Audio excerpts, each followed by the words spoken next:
stopping by. Today this is a hair tutorial on how to install a Crochet Zury Wanda Curl.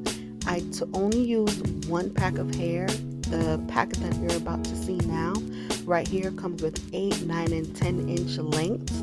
I mixed them all up. There was no strategic planning on how I installed the hair. I just opened up all the layers and I just grabbed one and installed it. Along the part where I'm gonna leave those braids out, those side braids, I did use the illusion crochet method so that you would not see the knots on the top, and it would look like almost like back in the day we used to do this as a sew-in, actually, before crochet method came back in style. And so that's all I did along the part with the braids. Everything else is the regular knot method. I did 5 braids in the back.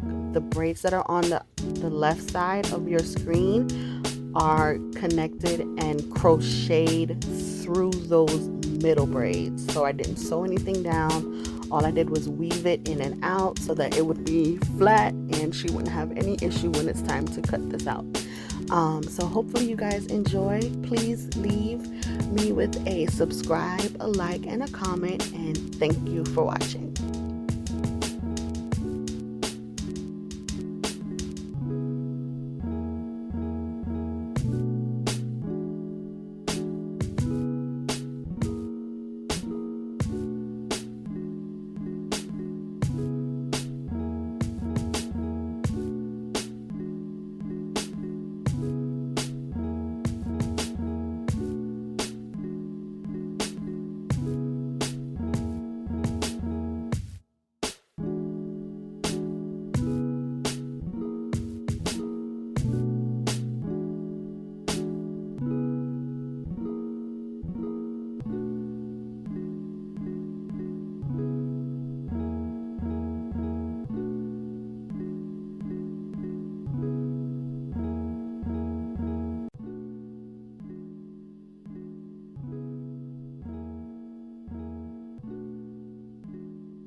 Thank you guys so much for watching. I hope that you enjoyed this video.